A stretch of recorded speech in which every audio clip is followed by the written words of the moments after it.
hari ini kita berkumpul bersama sebahagian daripada mangsa-mangsa rumah, penipuan rumah yang telah melalui saat-saat yang amat sukar dalam kehidupan mereka, yang telah diambil tindakan mahkamah, yang rumah yang tidak siap, ada yang telah dibankrupkan, ada yang dibankrupkan, suami isteri telah dibankrupkan, dan amat sukar bagi mereka ini untuk melalui kehidupan, di mana ada yang setengah kena berhenti kerja dan macam-macam. Jadi hari ini kita berkumpul untuk membuat satu police report selepas ini, bagi meminta pihak berkuasa, polis dan SPRM, supaya melihat balik perkara-perkara ini walaupun dah berpuluh tahun, membuka balik fail-fail bagaimana kes penipuan ini boleh terjadi. Bagaimana rumah tidak siap, arkitek boleh sign, progress report mengatakan rumah telah siap secara progresif 10%, 20%, 30%, 40%, 50%, sehingga ada yang 100% telah bayar, bank telah bayar, sedangkan ada rumah atas jalan saja. Sedangkan rumah pun tak ada, berlangsung pun tak ada. Jadi kita memandang serius, amat serius kes-kes ini, kerana ia melibatkan hak kita sebagai pengguna, ia melibatkan masa depan kita, di mana rumah adalah keperluan asas. Kalau rumah tidak ada, dia banyak lagi masalah sampingan. Saya yakin kawan-kawan kita melalui proses ini, daripada rumah, dia dia ada pergaduhan dalam keluarga, dia akan bergaduh anak-anak, banyak sangat masalah daripada akibat dari kecuaian dan penipuan yang berlaku, yang dilakukan oleh pihak-pihak tertentu. Ini amat jelas. Jadi kita juga minta lain-lain pihak berkuasa, Kementerian Perumahan kalau dia ada kuasa lah. Kalau Kementerian Perumahan ada kuasa, kita minta dia tengok. Tapi saya rasa mungkin dia tidak ada kuasa pasal akta tu tidak melibatkan pemaju perumahan yang tidak mempunyai lesen. Jadi kita mungkin minta kerjaan pun ubahlah undang-undang lapuk ni sebenarnya dia. Jadi kita nak biar ada kesungguhan di pihak kementerian juga untuk membantu. Memang bila kita cerita, oh dia kata dia buat ni, dia buat ni, tapi kalau dia buat semua, kita tidak ada masalah yang kita lihat hari ini. Dan ini bukan saja, banyak lagi. Jadi kita minta pucuk pimpinan juga lihat balik apa yang tak kena. Benda dah berpuluh tahun, dan bila pergi kepada pihak bank, kata terlalu kecil. Saya tak tahu sama ada kita setuju atau tidak yang kena tipu ni kecil. Setuju ke tak setuju? Ataupun yang kecil kita tak payah tengok. Setuju ke tidak? Jadi saya pun pelik lah, oh, ni kecil, tak apa, tak ada masalah. Jadi saya yakin juga ada yang dah pergi kepada bank atau bank negara, sebagaimana yang dicadangkan oleh pengurusi IBIB, kata boleh terus pergi ke bank negara. Saya tak tahu sama ada dah pergi ke belum. Jadi mungkin nak kena pergi banyak kali kot. Jadi itulah dianya. Jadi kita harap sesuatu dapat dilakukan. Okey? Masa-masa di belakang ni dilakukan daripada 3 projek besar. Satu di bawah Simpulan Cemerlang, satu di bawah Syahira dan satu di bawah RIHD. Semua projek-projek ini mulanya daripada akhir 1990-an, betul? Dan awal 2000, betul? Jadi dia telah melampaui antara 15 hingga kira-kira 15 tahun. Dan semua, boleh kata kebanyakan mangsa-mangsa ini telah membuat aduan kepada bank negara, betul? Telah buat aduan kepada institusi perbankan, betul?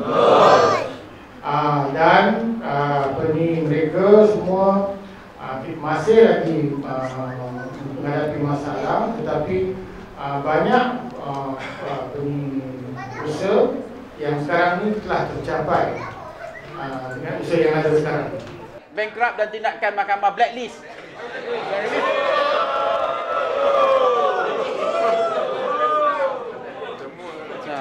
Nama saya Khairul Azhar bin Zainun.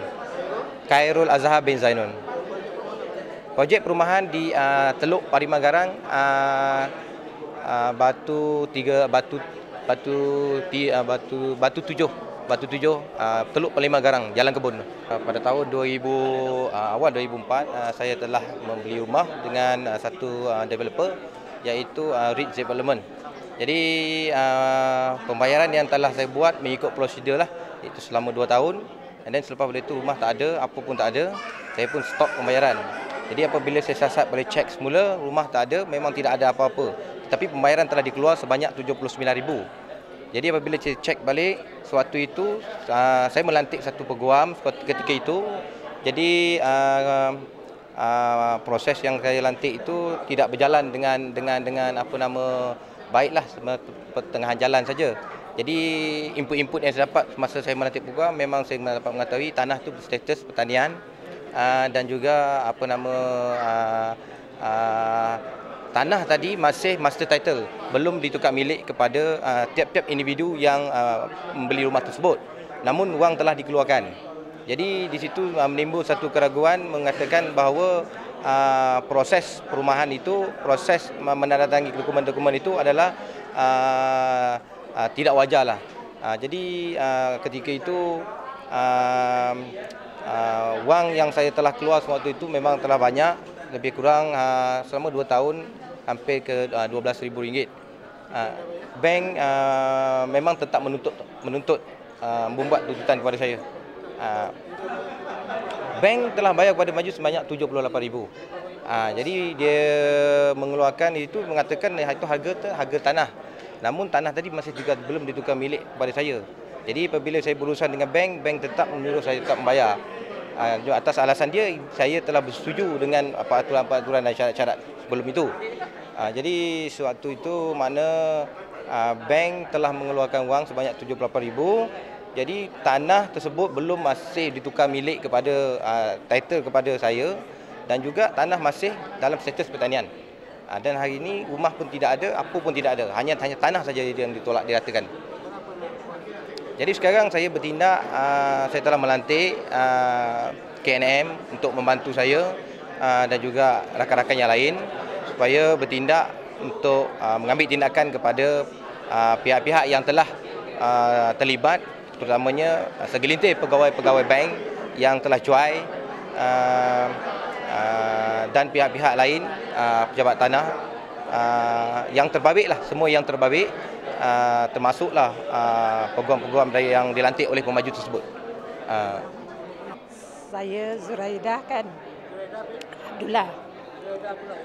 Saya berhubung dengan Syahira lah. Jadi buat masa ni saya dah berhenti kerja, tapi saya kena bankruptcy lah. Sebab projek tu semua dia bank dah bayar semua kan, tapi rumah tu terbengkalai lah ke apa kan. Jadi saya yang tak tahu dulu kan, saya yang menanggung lah. Sampai sekarang lah masalah. Projek tu 2000, saya pun tak ingat lah, tapi 2002 tu memang dah. Saya tak bayar, tapi dia yang meminjam nama saya lah. Untuk Syahira lah. Dia yang, tapi saya hanya menyayan saja. Jadi saya sekarang ni ada masalah lah sebab anak-anak sekolah. Lagi saya dah tak kerja suri rumah. Macam mana saya nak bayar ke lawyer untuk 20,000 ke apa, mana saya nak dia dapat duit kan? Itulah yang masalah. Saya nama penuh Muhammad Asrin bin Ramli. Peminjam under Bank Islam. Itu juga dengan kawan-kawan saya lah, Azlan dengan Hisham. Projek ni bermula tahun 2002 dan tahun 2002 kita dapat pembayaran. Jadi mana selepas 2 tahun tu kita dapati pemaju tidak menjalankan kerja. Dan juga bila tahun ketiga kita sebagai pembeli semua telah mendapat satu notis berkenaan dengan berkenaan dengan klaim pembayaran sampai sehingga pihak bank telah disburse 100% daripada peminjam. Perumahan ni memang yang berlaku ni di Kelang Selangor. Jadi mana projek ni memang tak ada apa-apa structure. Kosong. duit dah dibayar habis oleh pihak bank Islam. Jadi mana kita sini ada segelintir anda simpulan cemerlang yang telah membayar 100%. Jadi mana perkara ini pun kita dah isukan kepada pihak bank, dan pihak bank masih lagi menyiasat apa punca dia, dan juga ada setengah ni dia memberi offer kepada peminjam. Jadi mana mungkin urusan di luar lah, dengan cara buat pembayaran yang minimum kepada pihak bank. Jadi mana bagi pihak saya dan juga yang lain, rasanya memang rasa teraniaya lah, sebab kita dapati memang berlakunya kes penipuan daripada pengesahan progres, mana daripada sijil arkitek. Dan saya rasa bank pun telah mengakui macam setengah kes kita orang di Taman Cahaya Kelang, Meru.